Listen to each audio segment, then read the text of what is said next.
হাই friends, আজি আপোনালোকৰ ওচৰলৈ মই বহুত দিনৰ পাছত আজি আৰু এটা নতুন ৰেচিপি আপোনালোকৰ লগত শ্বেয়াৰ কৰিছোঁ।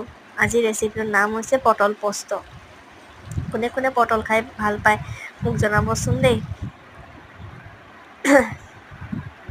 মই কেনেকৈ বনাই আছোঁ পটল পস্ত পূৰা আপোনালোকৰ ওচৰত ভিডিঅ'টো মই শ্বেয়াৰ কৰিছোঁ। আপোনালোকে মোৰ ভিডিঅ'টো চাই থাকক আৰু নিশ্চয় জানিব পাৰিব মই কি কি দি আছোঁ ৰেচিপিটোত।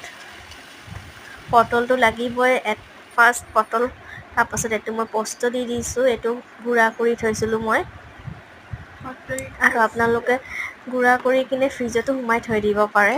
বেছিকৈ মই তেনেকেই কৰোঁ, বেছিকৈ গুড়া কৰি কিনে ফ্ৰিজত সোমাই থৈ দিওঁ। এটলিষ্ট 7 দিনলৈকে ভাল থাকে, তাতছে বেছি আপুনি থ'ব নোৱাৰিব।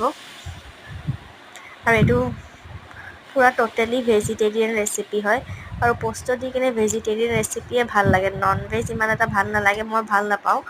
মই কেতিয়াবা পনীৰো বনাওঁ পস্ত দি কিনে, আৰু পটলটোও বনাওঁ। আপোনালোকে চাই থাকক। কোন কোন মোৰ নিউ ছাবস্ক্ৰাইবাৰ হয় প্লিজ মোৰ চেনেলটো ছাবস্ক্ৰাইব কৰি দিব, আৰু মোৰ চেনেলটো কেনেদৰে ৰেচিপিকেইটা বনাওঁ আপোনালোকৰ কেনেকুৱা লাগে চাই কিনে মোক নিশ্চয় কমেণ্টত জনাব। মই আপোনালোকক চেষ্টা কৰিম ৰিপ্লাই দিবৰ কাৰণে।